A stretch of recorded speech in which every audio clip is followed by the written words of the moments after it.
How often do you think about the Oscars? About how many Oscar-winning films there are and how many you've seen? Yeah, there's a few famous Oscar-winning films that we've all seen. You know, The Godfather and Lord of the Rings and Titanic. I'm King of the World, all that stuff. But the Oscars have been running since 1927. There are currently over 1,000 films, feature-length films, which have won an Oscar. How many have you seen? I did the numbers for myself. It's not many, and I consider myself quite a movie buff. So here then is the premise of this podcast. Every episode, I and a rotating cast of 2 guests will randomly select one of the 1,000 films that have won an Oscar, watch it, and talk about it, with the only requirement being that one of the 3 people on each episode has to have never seen the movie before we talk about it. That will get difficult with Star Wars. Please note that our coverage of a movie does not constitute an endorsement of it. My least favorite movie of 2016, David Ayer's Suicide Squad, won an Oscar for Best Makeup, while my favorite movie of 2016, The Handmaiden, wasn't even nominated for anything. Please also note that our coverage of a movie is not a blanket endorsement of any or all of the people involved in it. A lot of terrible people have won Oscars. Kevin Spacey won an Oscar 20 years before he was outed as an abuser, and Roman Polanski won one 20 years after. But every film, good, bad, or in many cases mediocre, that has won an Oscar is an important part of film history just for being there. And they all, on some level, deserve a tiny bit of consideration, even if that consideration ends up concluding that it's garbage. And with all of that in mind, I am your host, as always, Ellie McConaughey, and with me today is Jasmine Garcia. I am clearly celebrating Christmas early this year. And Connor Duffy. I am now finally able to celebrate American Christmas as it was meant to be, with companies using the Christmas spirit to sell product. Oof. You know what? We're going to go ahead and... and we're here today to talk about, yes, indeed, an enduring Christmas classic. We're talking about the 1947 film Miracle on 34th Street, which won Best Supporting Actor, Best Motion Picture Story, and Best Screenplay at the 20th Academy Awards. How is it that, like... I feel like the first time I found out this movie was an Oscar winner was when I started, like, compiling my movie list for this project. Yeah, I mean, like I'm the guinea pig for this episode who had never seen it before. So, I mean, I knew that it had to be successful in order to, be as beloved as it is. But I didn't realize it was also an Oscar winner, and I mean, worthy when you look at the other candidates that year at the Oscars. Yeah, it is funny how it's not really ever really mentioned as an Oscar winner. Like, it's mentioned as a Christmas classic for obvious reasons, but you would think that'd be something they would try to bring out. It's like it's a Christmas classic that also won Oscars. Like, but I guess in a way it doesn't really need that extra prestige even though it has it. It's a humble Oscar winner. It is a humble Oscar winner, and I would actually say, like, I don't know if a movie has to be totally successful to be considered a Christmas classic. Folding Ideas is a really good movie on how, like, the... what is it? A Christmas Story is basically, like, an artificial Christmas classic. Yeah. You could say the same thing for It's a Wonderful Life. It's a Wonderful Life. Thank you. Yep. Yes, thank you. I'm a film fan. I remember Film names. I remember film names. I'm a film dude. So long as you're not a film bro. And no. God no. No, it's just like... I guess my point is that, like, there are a handful of Christmas classics. I would use A Christmas Story as an example. That just aren't very good. That isn't something I didn't really, like, go into this viewing. It's been a long time since I saw it, but I didn't go into this viewing thinking, like, this is going to be bad. And I definitely don't feel like that coming out of it. I think I appreciate it more than I did when I was a kid. I was just going to say that we will agree to disagree on the quality of A Christmas Story, Ellie. Okay. But like you, I I didn't go into the movie personally. I didn't go into this viewing with huge expectations. I was hoping to be entertained, and what I got was a very fine movie, like on like a story and creative and on a technical level. It's one of those movies where like I feel like, how do I put this? A lot of what it's a movie that works really well as a kids movie because it is a movie arguing in favor of like a little bit of childishness in your life, but it also does that in a way that is very, very competent, very, very not super sophisticated, but like sophisticated enough to make it land. Mm. I have this very long and kind of pretentious note. Okay, so you mentioned in the chat when we were like talking about this movie the scene with the Dutch girl, which is a very famous scene. Mm-hmm. Oh, I was just gonna say, yes, the scene with the Dutch girl. We were watching the film, and then this Dutch girl from an orphanage just out of Rotterdam shows up on screen, and I was watching it with my wife, and both of us just start tearing up as she just goes, "Oh, this was made in 1947, by the way." Mm-hmm. And I was like, "Oh, right, yeah." That sort of thing. Like I of course watched this as a kid, which I feel like is a pretty common thing for American children. Mm-hmm. And like as a kid, I didn't totally register like, okay, she's an orphan. That's obviously sad right on the face of it, but also like I did not know what had happened to Rotterdam in the 40s that might have made her an orphan. And so like I do think, and I have the note that I have about that scene is that like if you take a step back, like the 20th Oscars were the first Oscars that like where the majority of the movies weren't made before the war. Like if that makes any sense, like 46 they were still movies that were being winning and nominated were still being made during the war. Mm-hmm. Whereas like 47 they fully like the war's over, these are the first handful of movies that are coming out after the war, so it kind of like looms over the whole movie and turns like we're already gearing up for the Cold War in America at this point. It's like Fred is the person who wants America to believe that the world can still be good despite all the evidence to the contrary from the last 40 years. And Doris is like, no, we have to face reality. Things are shit now. I don't know. That's sort of like my interpretation of the subtext of the film with World War II in mind. No, that's definitely there. And honestly, I think that's at least part of why this is one of those movies where, yeah, the kids are going to enjoy it, but if anything, your appreciation for it might increase as an adult because it is dealing with not only the subtext of World War II, but also the evils of capitalism. And there's literally a courtroom scene. How many kids' movies do you know with a courtroom scene? Actually, now that I think about it, the one other one I could think of is also a movie involving Santa. I don't know if you guys watched the film version of Grandma Got Run Over by a Reindeer, but there is indeed a courtroom drama in there. I'm not going to lie to you, Jazz. The premise of watching a film version of Grandma Got Run Over by a Reindeer sounds like torture. It's not a good movie, but it did play a lot on Cartoon Network when I was growing up, so I also feel like, and this is an element of the film that kind of like, especially for kids, got softened out of context. Like, again, it's 47. World War II is just over. There are all sorts of reasons why Mr. Doris isn't around anymore. They specifically say they got divorced. Yep. And I mean, Doris has her whole bit about how, I don't want my daughter to think that Prince Charming is going to come save her. And I'm just like, oh no. Right. They never explain what happened to make them get divorced. But like, doing a little bit of math, they got divorced in like 1939, 1940. Getting divorced at that point was hard. Yeah. He had to do something bad. Exactly.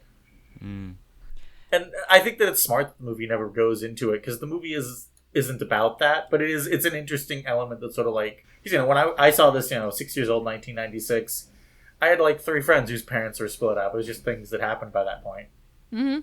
Yeah, I think it's you make a good point there that if you are looking for it, the subtext is there, but it isn't it isn't something that they make explicitly is clear, because it's not really necessary to the plot, really, you know. Mm-hmm. Hmm. You know, the necessities of it are, you know, she's raising her daughter in a way that, you know, she feels is correct, is going to like prepare her for, you know, what can be a very difficult world.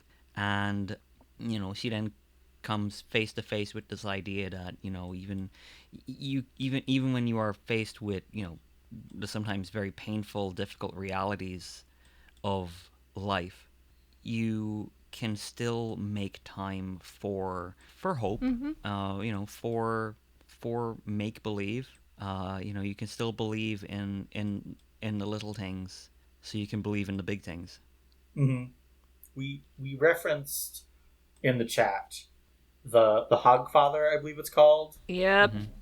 There's a quote there that people use a lot, and I like that quote. But it's like some of those quotes that I love enough. It's like maybe we come up with a new quote, but it's like sift the entire universe down to its basic components. Find me one element of truth or justice or hope, but you have to believe in those things because that's what makes you human. Mm-hmm. And I know I'm butchering the quote, but you get the book gist. You got it pretty well, and if you'd like, I do have it saved from a previous episode of IER. I love you, Jazz. Absolutely. Love you too. Hang on. But also, like, what struck me on this rewatch, and I think I have it in my notes somewhere, but more just sort of like the overwhelming feeling is like, I feel like you mentioned It's a Wonderful Life a minute ago, and that's a really good comparison point because I feel like they both have you look at the base elements of the story and what its theme is, it could very easily become like diabetes inducing. Hmm. You know, it's a but this movie has like just enough, and so does It's a Wonderful Life, have just enough an edge of cynicism. The judge doesn't help Chris out of the goodness of his heart. He helps Chris because he's worried about losing the election. He doesn't want to be known as the judge who said that there's no Santa Claus 2 weeks before Christmas. Right. Yeah. Macy's doesn't help out in the courtroom again out of the goodness of his heart. He's just like, wait, I'll lose so much money. Yeah. I think I was kind of harsh in my introduction. When Jasmine and I were introducing ourselves, the Macy's are, you know, when they find out that, you know, Chris is telling people to go to different stores if they can't find what they want at Macy's, and all of the goodwill is helping their bottom line, and they decide, well, okay, well, we'll lean into this. It's gonna make us look so good. That's that's a very cynical approach on behalf of, you know, the company, the guys in the boardroom. But the meaning behind it is still there. You know, you can see that they're doing it for cynical reasons, but it's born out of, in the case of Chris, just a fervent desire to make sure that children, especially, but really everybody, gets to have the Christmas that they deserve. Mm-hmm. You know, it's very sweet in that way, and I like that Chris never loses his sweetness. No, and honestly, what an English gentleman of a Santa Claus we have here. I just the instant he's on screen, I just yep. I remember why I really enjoyed this movie when I first saw it. I was actually on the older side when I did. I know it was right after the Thanksgiving Day parade because duh. But I know I wasn't like a little kid. I was probably middle or high school by then. But this movie is just so charming, and it's mainly our Santa Claus. It is like I have in my notes somewhere that like that is a really well deserved Best Supporting Actor win for him because so much of the movie turns on whether he is convincing as Santa Claus, and he works. He is a great on-screen Santa Claus. Absolutely. Like, I've never seen the '90s remake with Richard Attenborough. Mhm. I imagine Sir Richard could bring the sort of grandfatherly, you know, pleasantness to the role.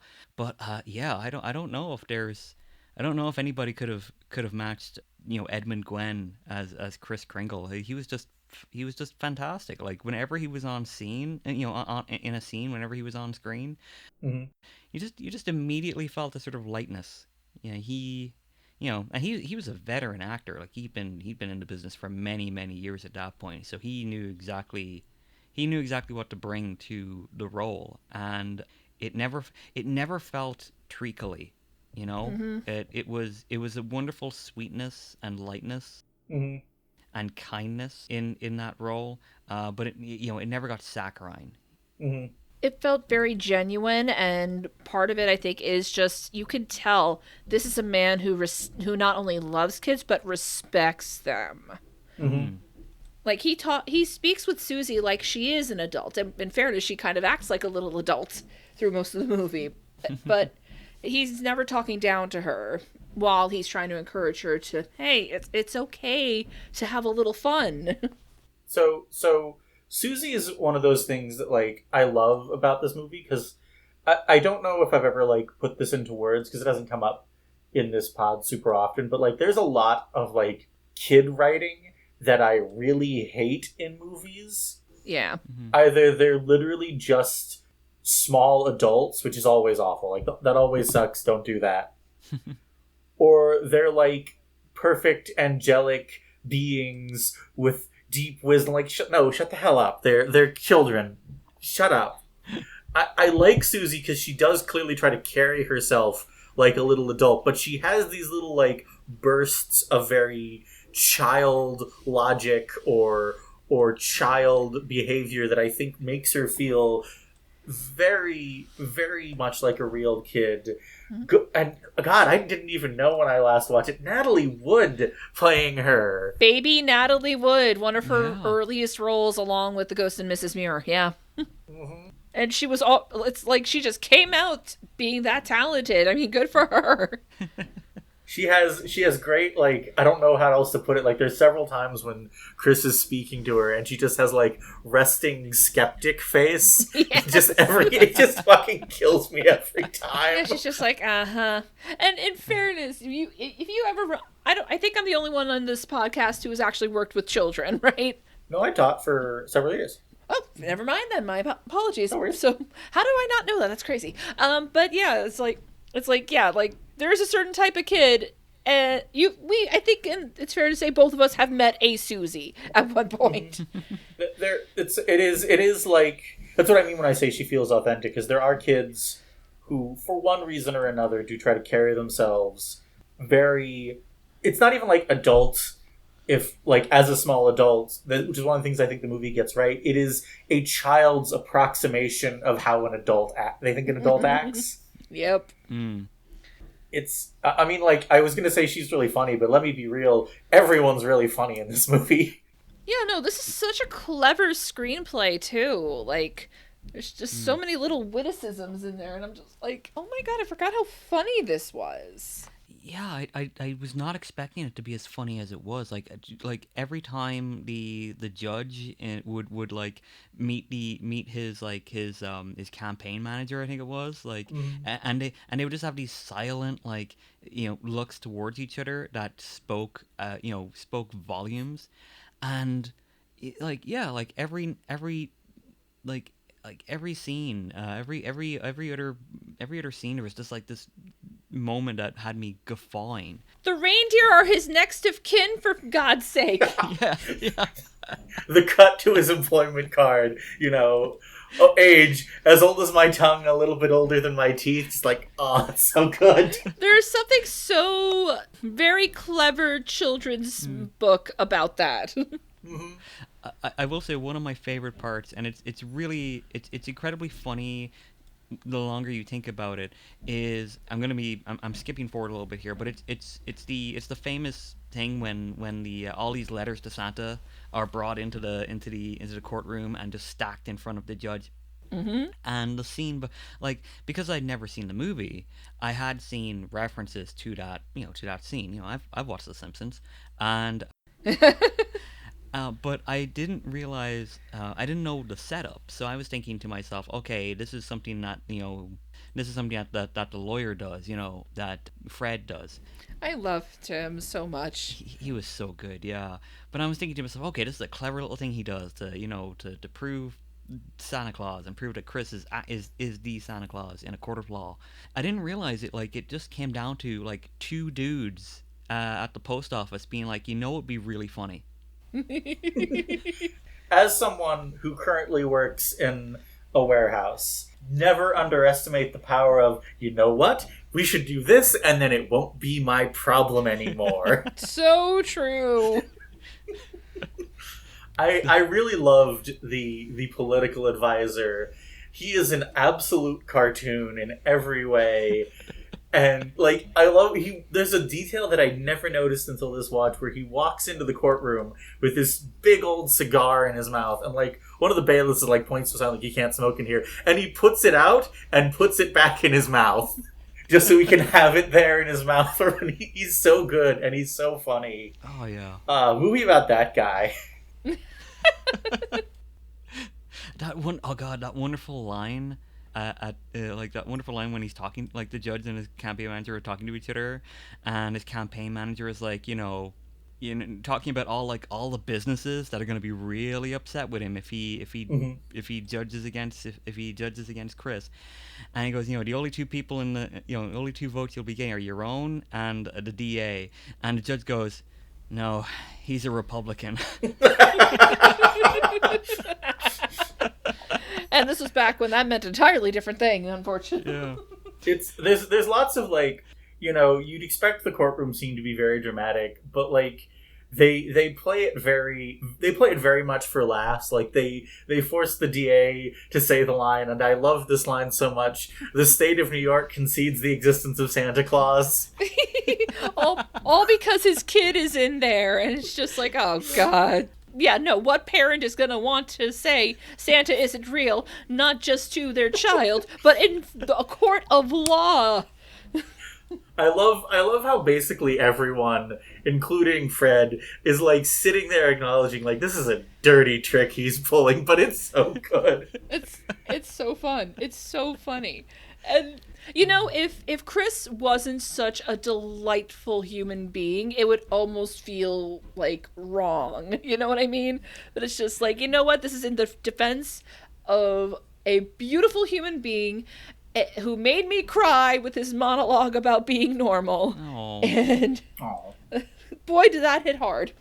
I mean, we give Chris a lot of credit, and he deserves a lot of it, but worth pointing out, like, one of the reasons I've never really gotten very interested in the remake is, like, Fred is an incredibly hard character on paper. Mm-hmm. If he wasn't, like, so charming and had so much chemistry with Doris, he could come off really creepy. Yeah. I tried watching the remake, actually. I could not get through it pretty much immediately because of how they were portraying Fred and Doris's relationship. Mm-hmm. It's just like, yeah, no, this isn't right. No, thank you. Which is a shame, because Attenborough does make an excellent Santa Claus. That's like, people talk about how, like, a single good performance can't save a bad film. And, like, this is another example of where, like, the reverse is true. Like, you need all these parts working together, or else your movie's gonna fall apart. If Susie isn't believable, if Doris isn't sympathetic, if Fred isn't charming, then none of this works. Yeah, they have a really great cast in those central roles. Like, Maureen O'Hara is obviously wonderful, and John Payne is really good as Fred. And yeah, you make a very good point there that, like, if he didn't have really great charisma on screen with O'Hara as Doris, if those two actors weren't able to bring, like, a sense of charm to the roles, then you could absolutely see in a weaker version of this film, Doris being kind of I don't know what the right word is for it, but, like, that I could see that. I could see her being more of like, oh, I'm a career-minded woman, and maybe Mm-hmm. I hate to say harpy, but kind of like, you know, She's very no nonsense. very no nonsense. But like, like in the way O'Hara depicts her in this movie, she really understands the heart of the character. Mm-hmm. She's not just a bunch of different disparate parts, and so you really get a sense that Doris is really trying her best. Mm-hmm. She is overworked and underpaid, and she is just doing the best she can as a divorced single mother. And that could be really bad too, because like that could have been looked really bad too, like Fred coming in. He could have been depicted as like, what she really needs, because what she needs is a man in her life, and a father for her daughter. And Yeah. but really, like, yeah, but it never felt that way. Like, you could tell, like, right from the off, like, Fred really likes Doris, and he really likes Susie. Like, he likes spending time with her. He likes spending time with both of them, and it doesn't feel condescending. Yeah, exactly. Thank you. It feels like they, both Doris and Fred, you know, do in a way want the same thing, Mm-hmm. and and so they complement each other very well. Like, you never get the sense that Doris is going to become a housewife after the credits roll. Mm-hmm. Like, they're going to continue. She's going to continue with her career because she's thought of so highly by the Macy Company now, and Fred is going to obviously become much more successful as an attorney because he was able to prove in a court of law that not only does Santa Claus exist, he's from New York. Yeah, that's quite the feather in his cap. But yeah, this movie has so much empathy for just about everybody, except, of course, for fucking Dr. Sawyer. And rightfully so. Fuck that guy. Someone does not like psychiatrists in that writing room. I mean, the thing, they even make a point of saying that Chris has a great respect for psychiatry. He Sure. just doesn't care for quacks. I have in my notes about the scene where he goes and rants at him. Like, I did note, like, it would be very easy to turn Dr. Sawyer into like a cliche of a psychiatrist. Mm-hmm. The I think that the other doctor who shows up Yes. is a good way of pushing back on that, and the fact that Chris says that. But I also have in my notes, rip to you, Chris. You're gonna hate BetterHelp. Right? God. Nobody tell him, please. One thing I wanted to note about like Fred and Doris's relationship is you're gonna like, if you have an Ellie drinking game at home, listeners, here's a bingo card. Here's a really big bingo card for Ellie. One relationship, the woman skeptic, the man believer. One relationship it really reminded me of is Mulder and Scully. Oh my God, you're so right. And one of the things that makes that relationship so good and so engaging isn't just that like Anderson and Duchovny have great chemistry. It's that even when they disagree, and they disagree basically every episode, they clearly like respect each other so much. Like, they're never like cruel to each other. They're never talking down to each other. And I think that's what works about Fred and Doris. Even when he's disagreeing with her, he doesn't seem like he's like, you idiot, you're raising your kid the wrong way. You just need a man to get back in the kitchen. Like, no, he seems to respect her and want to hear what she has to say. He just doesn't always agree. Yeah, like the one argument they have later in the film, it's just like, I see where you're both are coming from. I don't like that you're arguing because you're both kind of right, but also, like, I just want you two to get along. I don't know why you kids can't just work things out. Their relationship really progresses like in the background of the movie. Yeah, because it's not really the point of it. And I think that's fine. Yeah. Yeah, like I like that. Like, later on in the, there's a scene where Fred's like, I got us a table at this such and such restaurant. It's like, okay, they're okay, they're like, they're going out, they're doing it. they're figuring it out. That's nice, It is nice. Yeah, and yeah, you make a good point now there as well about when they do argue, because they're both really well written and really well acted. Mm-hmm. You neither of them feel like the bad guy. Neither of them feel like they're Yeah. like they're the wrong. They're really in the wrong. They both make very good points. Mm-hmm. I'm sorry, I'm just sitting here now thinking to myself, does is there ever a scene? Was there a scene on the cutting room floor where like Fred walked into a room and threw down like a file folder in front of Doris and goes, "You ever hear of the Jersey Devil?" Oh God! Oh God! Do Mulder and Scully ever go to Manhattan? Give me a second. Are there Christmas episodes of X-Files? There are 2 different Christmas episodes of the X-Files. Sorry, no, there are 3 different. Pretty sure there are 3. I will check my notes. Like, I'm just saying, if they never referenced this, they missed an opportunity. They've absolutely referenced Santa Claus a bunch of times. There's at least one fairly beloved episode of the X-Files that's a Christmas episode where they like end up stuck in a house with 2 ghosts on Christmas. Not 3 or 4, I guess technically. Just 2. It is, to be fair, called "How the Ghost Stole Christmas."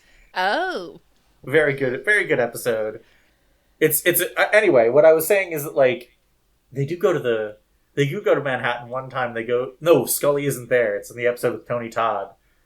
Rest in peace. Oh God. He's this is entirely off topic. He's really good in that episode.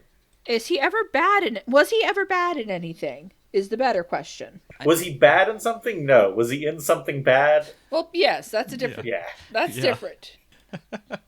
What also like struck me, speaking of like, or thinking of this movie's age, and we'll get back to Dr. Sawyer in a minute. I just don't particularly feel like thinking about him.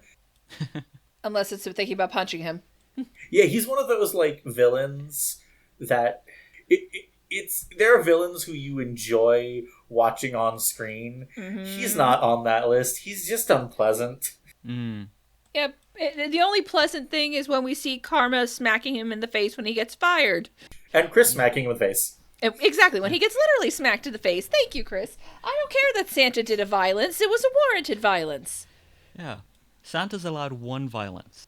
The historical St. Nicholas of, I don't remember where he's from, did supposedly smack someone upside the head at the Council of Nicaea. That's true. So, yeah, it is in keeping with the lore that makes this eligible for my podcast eventually, maybe.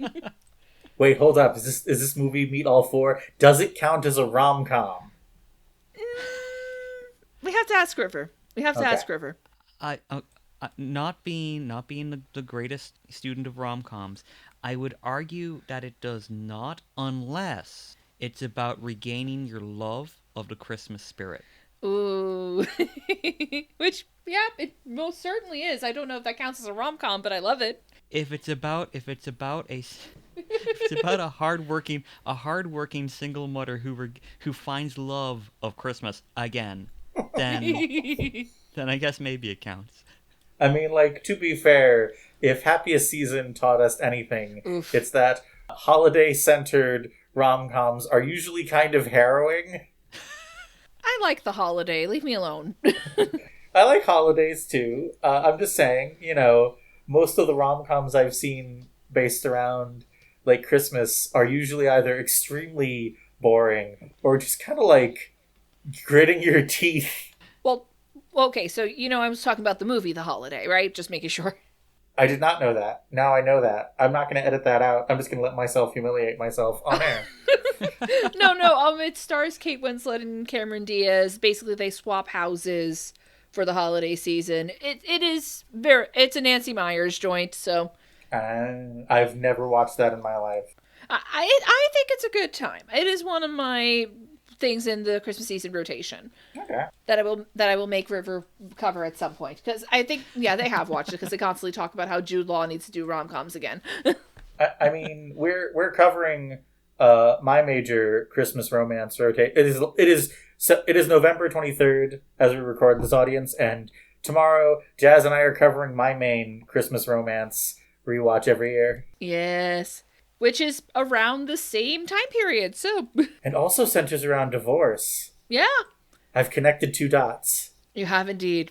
I'm not even going to say you didn't connect shit. You did, in fact, connect the dots. Oh my god. All this movie's happening here is like Carol happening just 3 streets over. I think Carol takes place in the 50s, and I'm pretty sure this is still the 40s, but it's a fun thought exercise. There is a non-zero chance Susie is like in middle school by the time Carol happens. I say we make that crossover happen. I want to see that.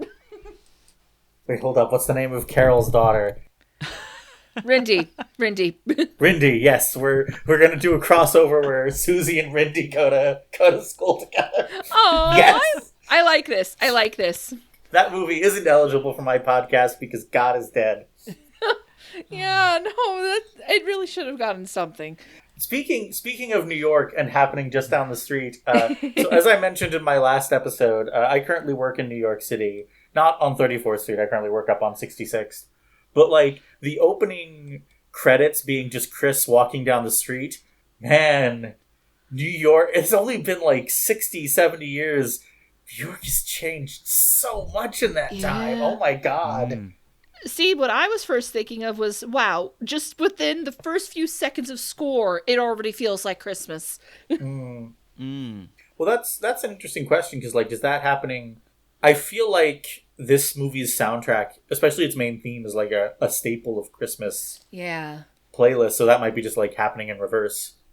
Maybe, but I mean, I don't know. You know, it sounds like there's some jingle bells there, or at least they're trying to invoke jingle bells, not the actual song, but like I know what you mean. the actual bells. I can't remember. I think it was you who mentioned it in the chat, Ellie, about this movie is a wonderful example of like the average New Yorker's ability to just accept anything that someone said, like just to accept whatever someone's deal is and then get on with their day. Like they're in the opening scene where you have the guy in putting the reindeer out in like his storefront display, and Chris comes by and goes, you've got the deer all wrong, the reindeer are all wrong, there's Dasher's supposed to be over here and Comet's supposed to be here, and that guy's like, yeah, okay, cool, yeah.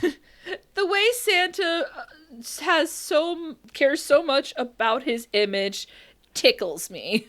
And it never comes off as him being arrogant too, which is a very hard line to cross, I feel like. I did really love the first scene he has with the janitor, where he's not even like being ambiguous about the wording. He is straightforwardly saying he's Santa Claus, and the janitor's like, okay, whatever. I loved that kid, and I loved his friendship with Chris, and I love that, him being treated so poorly by Dr. Sawyer is what drove Chris to be like, okay, now it's personal. Let's go. Mm-hmm. Yeah, that was a wonderful, that was a wonderful little relationship that he has. Mm-hmm. Just with a character who could so easily have been just like a cast-off sort of side character, appears in one scene, whatever. But the kid is just so charming and so earnest that you gotta love it. I also do. It's not I wouldn't say it's a main theme because like I don't want to say there's ambiguity about whether or not Chris is actually Santa Claus. It is pretty heavily implied by the final shot. But there is even if he isn't Santa Claus, I like that the movie's position is, okay, so what if he's crazy? He's fine. Exactly. He's just, if he's crazy, he is using that crazy to brighten people's lives. Like, how dare anyone give him a hard time for that?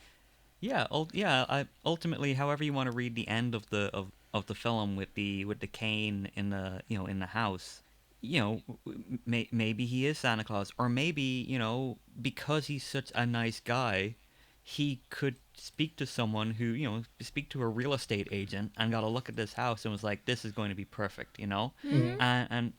and just left the cane there as like, just as a little just a little practical joke on his part, or even just a sign that like, no matter what happens, he'll always be there to bring a little light and joy into their lives. Like, I think ultimately it doesn't matter if he's a crazy guy who believes he's Santa Claus, or if he is the actual Santa Claus who lives in an old people's home in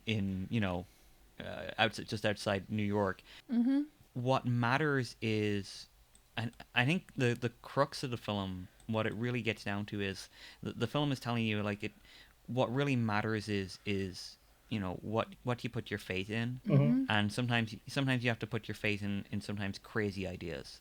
Kind of going back to the hog fodder, sometimes you have to put Yeah, sometimes you just have to put your faith and your hope in stuff that seems ridiculous, but in the long run, that's the thing that's going to, that's the thing that's going to keep you going, especially in like 1947, because yeah, it was like, it was made 2 years after the end of the war.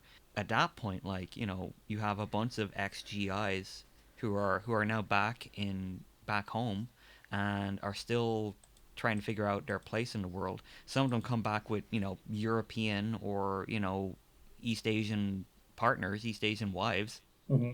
and so you are faced with this clash of cultures, and then you also have to remember, 1947, massive chunks of Europe were still rubble, like Germany was still broken up into separate, like, demilitarized zones.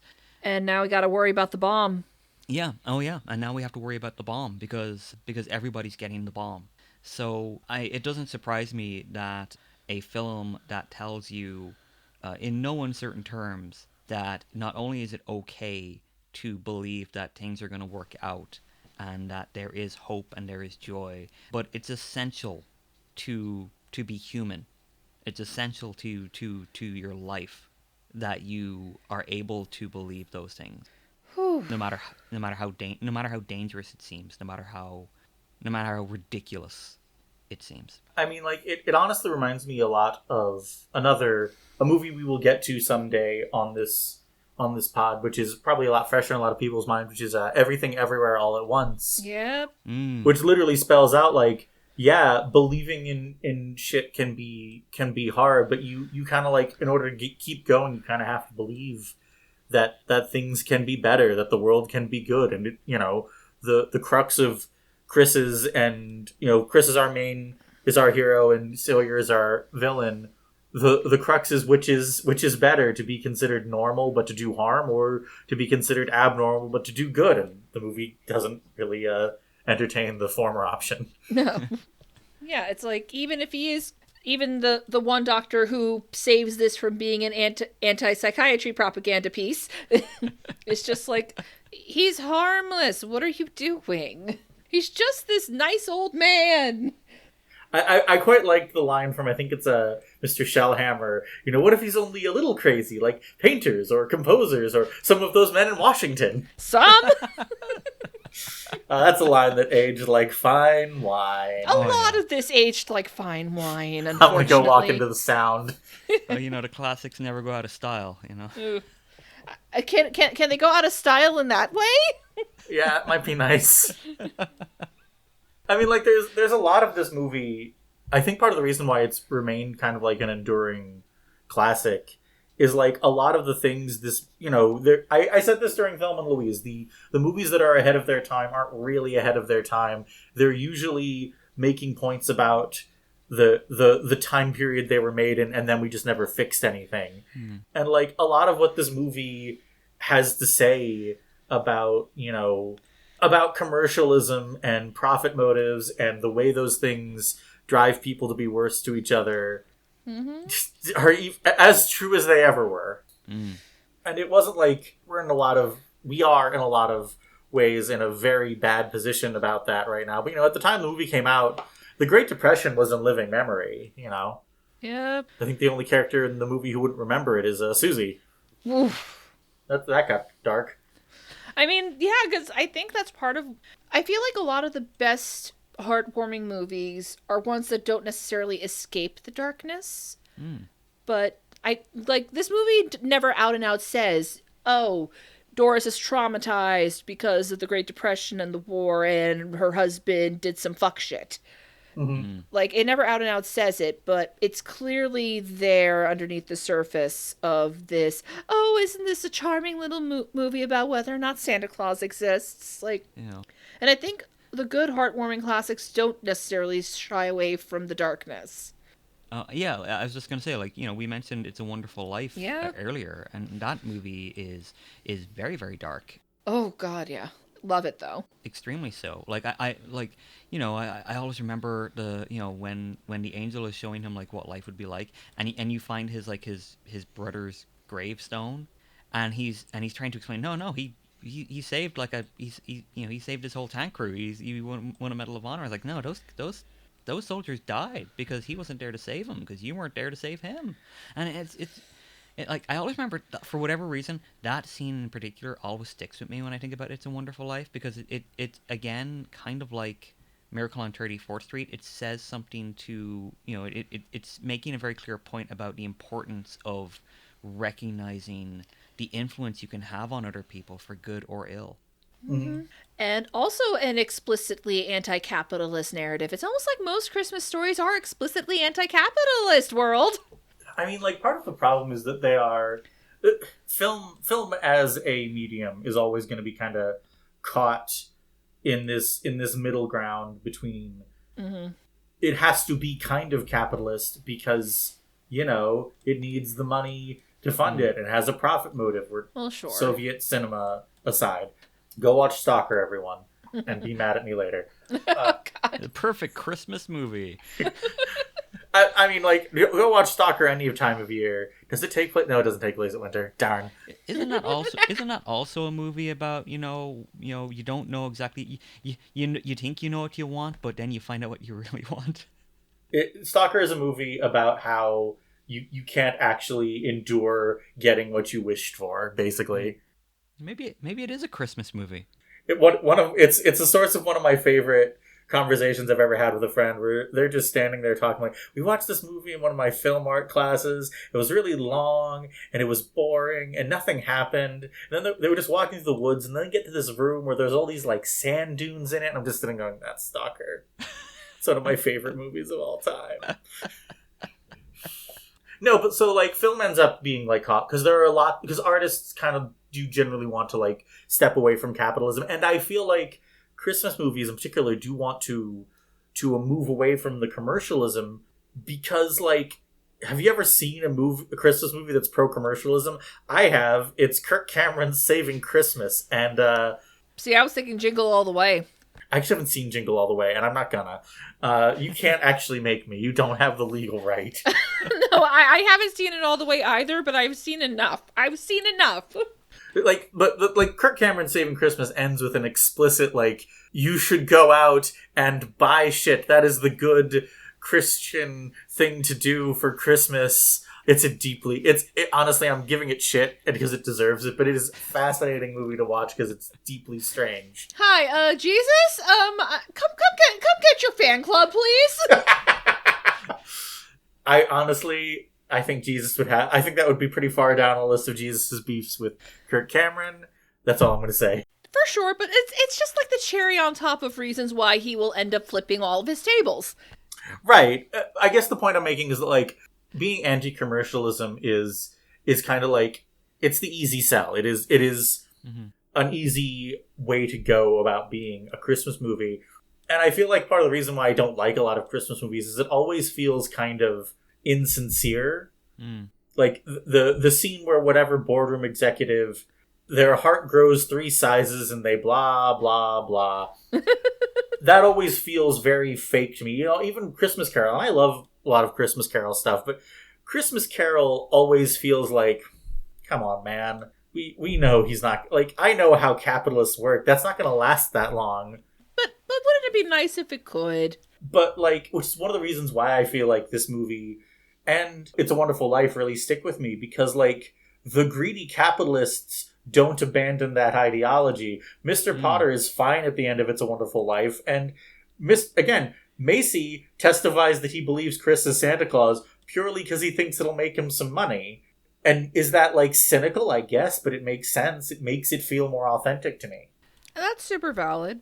But, like, in terms of A Christmas Carol, like, listen, there's a reason why every year we all kind of wish 3 ghosts would come visit all these billionaires. I want 3 somethings. Because have we tried yet? Have we tried?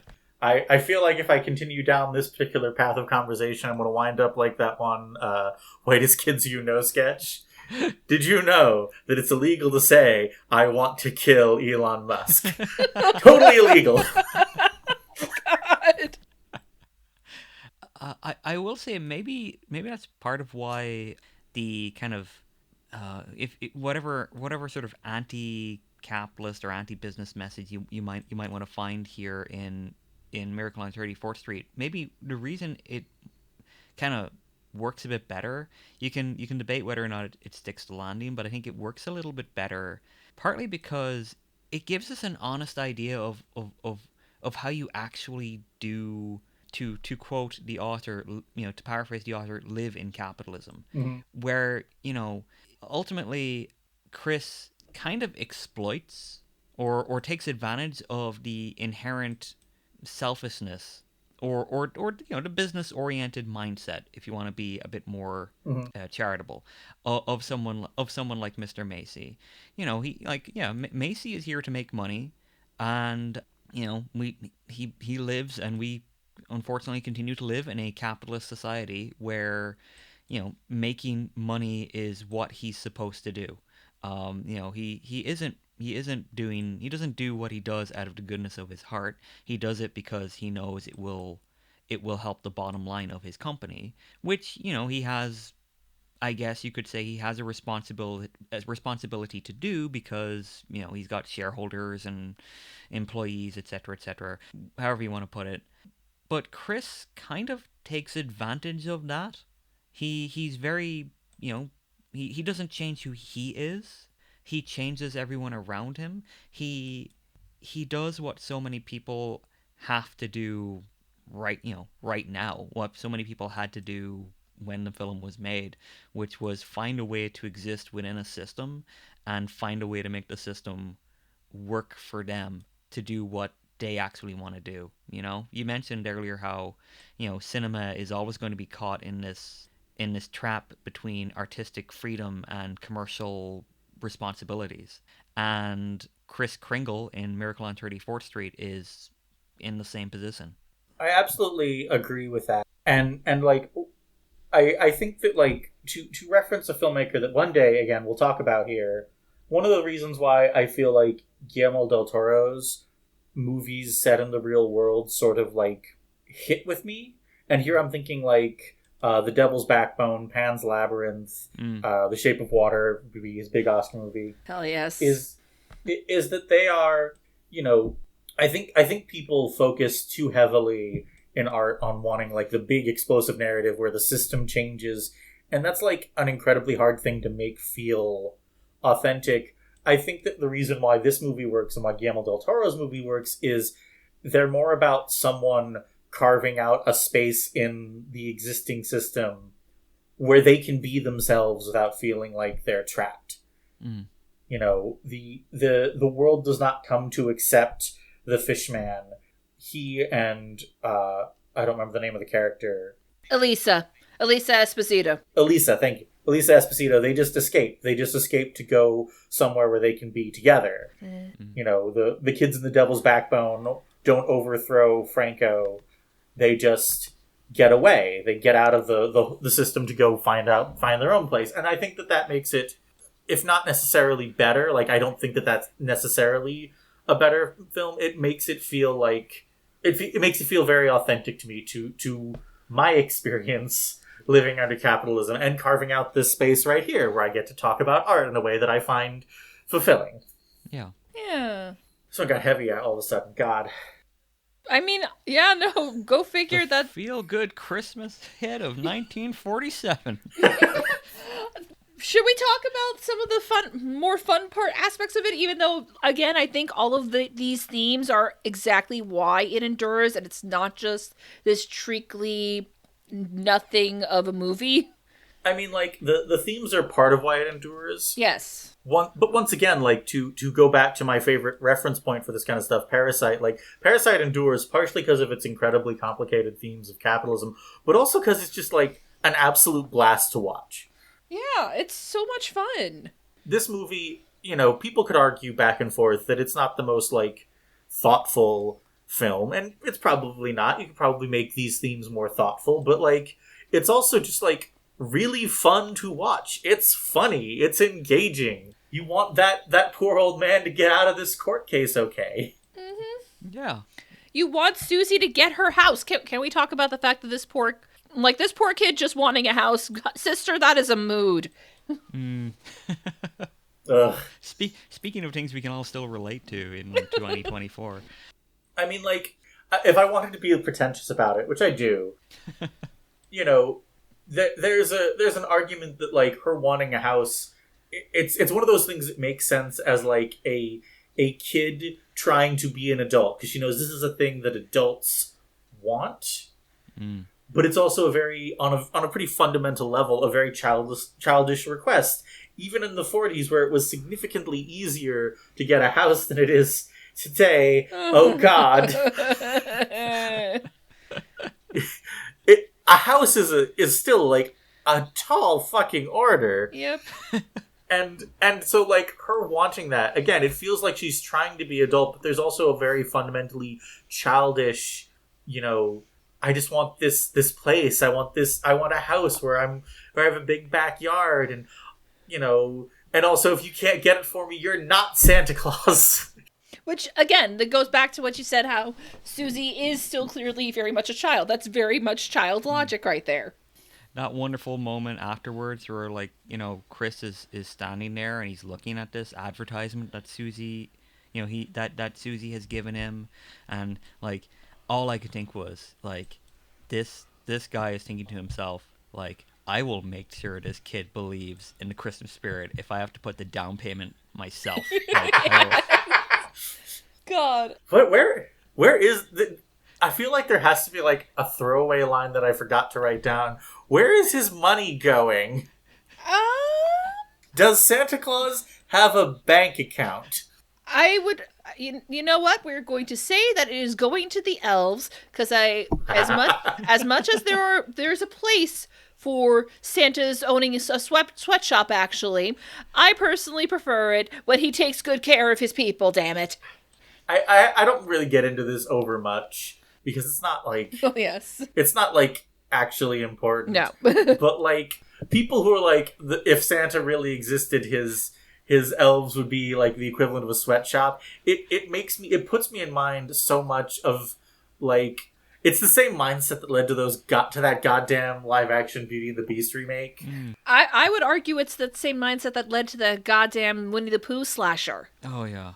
Exactly. It is taking something that is fundamentally outside of logic and trying to apply real-world logic to it. And I guess that's not entirely invalid as, like, understanding how we prime our culture to, like, the Elf on the Shelf is one. I do hate Elf on the Shelf. Oh yeah, fuck Elf on the Shelf. That is some nanny state bullshit. Right. That is a really good example of how we prime our culture to be accepting of certain things. But, like, at a certain level, you have to approach these things as they actually are. So no, Santa's not running a sweatshop. Santa's fictional. It's a fairy tale. Shut up. Yeah, here's the thing. I think that those kind of things can be done in a way that is actually a decent commentary, a decent deconstruction. The problem is a lot of these people are approaching it, it's like, basically like a 12-year-old trying to piss the adults in their lives off instead of actually trying to say something. You can do those things in ways that are, like, thoughtful, but, It requires effort. Yeah. So often it comes down to, like, the kind of people who just, like, don't actually like these things and just want to, like, tear them down because that's what they enjoy. And, like, I guess that's not entirely, I don't want to, like, blanketly say that's bad as an artistic instinct, but it seems so very rarely go along with any real artistry, I guess, is my final point. I think it's a product of back in my day. No, I think I think it's a product of a certain mindset that believes cynicism is the key to looking smart. Yep. And fuck those people.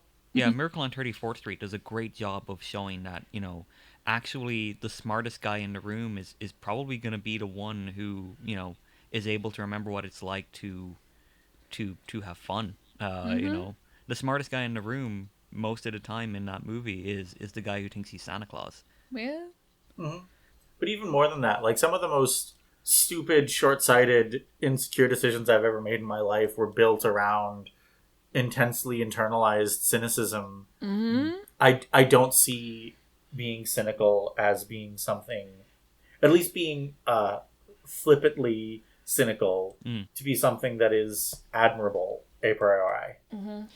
Yeah, it's taken me many years and much self reflection to come to that understanding. Fortunately, I'm not as old as Kris Kringle is in this You movie. are exactly as old as Kris Kringle. You are as old as your tongue and This is slightly true. older than your teeth. Oh, that's true. Maybe I should grow a beard again. Can you grow? Would you keep your beard under the covers or over? Obviously over. Where is the sitcom about Santa rooming with his lawyer? That's what I want to know. That was so delightful. You know, I looked. I figured after Breaking Away also had a TV show based on it, and there was like In the Heat of the Night, and I think one other. I was like, if any other Oscar-winning movie has a TV show based on it, it's gonna be this one. I guess we could technically count Lord of the Rings, but no. We're not going to be doing that today. No, I just, it doesn't have a TV show based on it. It does have a play, it does have a remake, which I haven't seen. Much as I love Mara Wilson, you don't need to. From what I remember when I tried to watch it. Or Mara Wilson. She was doomed to be in stuff that did not age very quickly. That did not age very well, is what I mean. Oh. I mean, Matilda. Yeah, Matilda still works well. But Matilda's the exception. I don't think Mrs. Doubtfire aged well at all. That's valid. That's super valid. Mm. But this has been such a lovely time that I can't even do my little joke of quoting Doris. It's just like, no, I'm going home and filling a hot bath, and I might stay there until next Thanksgiving. Like that was like the minute she said it, I was like, oh yeah, you are a mood, ma'am. I love. We didn't talk too much about Doris. Well, yes, we did. Just not. It's right up front. But like, I think that clang clang Bellevue is just like a phrase that I've had in my vocabulary since I was like 7. Oh, Before I even knew what the fuck Bellevue even was. that's so funny. But I mean, in regards to Doris, one thing that her and Susie's storyline also really reminded me of was, I don't know if you guys have seen Disney's Enchanted. No. I have, yes. Yeah, like very similar vibe with the, of course, difference that in Enchanted the little kid doesn't completely buy into the whole no fairy tales, no playing pretend bullshit.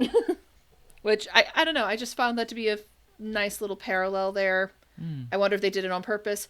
Also, I don't know if you guys noticed this, but the scene where the prosecutor was, talking to Santa in the courtroom, the way it's shot, I realized, oh, they mimicked that for the Santa Claus in the interrogation scene, didn't they? Mm-hmm. It's almost an exact replica. I'm like, oh, that's fun.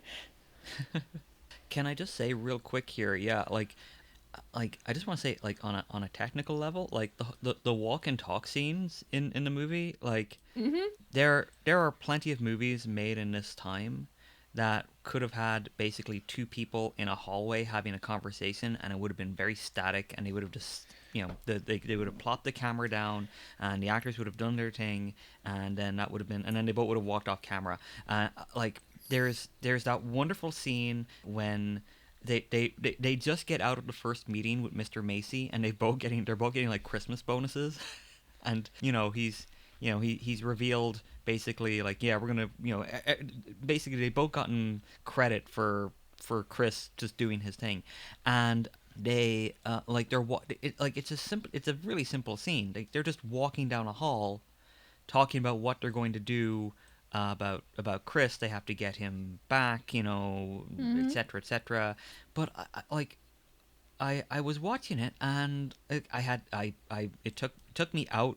It took me out of the movie for a moment when by just like thinking to myself, like, man, this is really well shot. Like this was really, like, whoever blocked this, like, did a really great job, and like they're following them, and it's it's a very simple scene. So it doesn't mean a whole lot in the grand scheme of the movie, but I loved how the film how the camera kept moving and kept what could have been a very sort of visually dull film visually interesting. There's so much effort put into every little detail here. It's really a damn near perfect Christmas movie. I mean, if you want to see another movie from roughly the same era, from the same director as this, that does like direct it boringly and thus kill a lot of what could be decent, whatchamacallit, dialogue scenes, and now I'm about to give Connor PTSD, you could go watch The Country Girl. Oof. Oh no. Same director. No. Wow, that's Oh crazy. George, wow. Wow. Which came first? This, Whoa. by like 6 years. Wow! Man, what happened, George Seaton? You were so good. I don't know. I don't know what happened with The Country Girl. Go listen to our episode on it if you wanna hear more about it. Increase her metrics. The metrics. I need them. I currently have a little counter by my name on YouTube, which tells me my value. Turns out is not a good thing for me. God. As we all know, when number go up, that is besting. It's the recurring joke, I mean, this is true for everything, but I use it for therapy because it's the one where it's most absurd.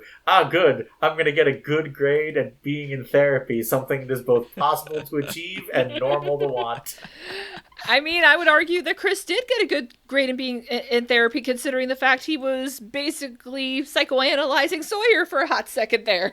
Like, dang, Santa, be my therapist, please. Well, you've been around as long as Santa. You start to get a feel for, for what people are like. The elves have great mental health coverage. Yeah. Good. Okay. I think that's about all I've got. Any of you have any final thoughts?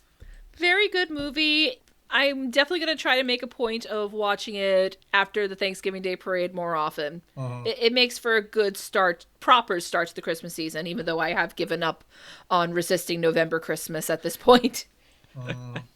This was a very charming film, and I mean that in the best way possible. I had a wonderful time watching it. I laughed, I cried, all of the things that producers want to hear that you do when watching the movie.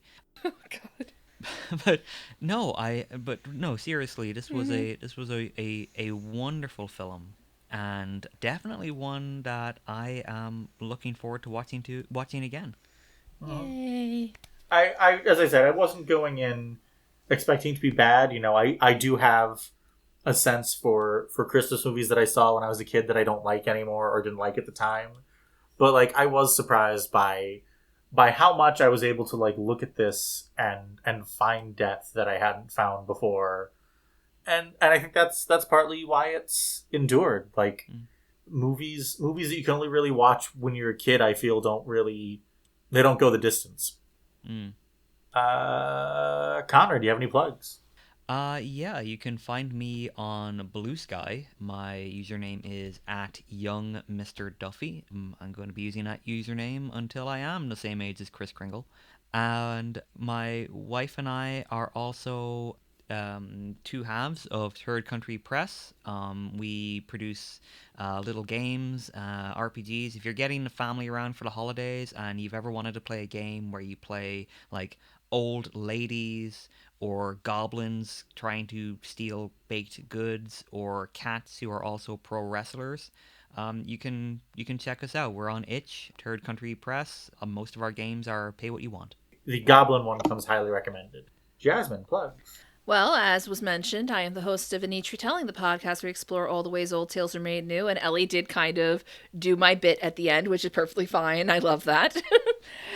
Please find us wherever pods are cast, and find me at Favor Vieira on all the socials. I am staying on Twitter until the ship goes down. I do have a Blue Sky life draft. I'll be fine. Yeah. As always, you can find me, Ellie, on Tumblr at Football in Tuxedos with dashes between the words. You can find me on Blue Sky, Medium, and Letterboxd at LSR42. And you can find this podcast on Blue Sky at Biggest Night Pod. We are available on both Spotify and YouTube. And if you follow us on YouTube, be sure to give us a subscribe, maybe like and comment on the videos so that you can tell me which parts you like and which parts you don't. And that's it for our episode on Miracle on 34th Street. Yes, I did actually roll it. Don't get on my ass in the comments. It was just beautiful timing. It was a Christmas miracle. It was a Chris. Thank you. Yay! Join us next time when I Jazz and our friend of the show Sam will be returning to close out 2024 and also close a surprising gap in my film knowledge. We will be talking about 1956's The King and I. Getting to know you, getting to know all about it. Hey, no spoilers. We'll see you there.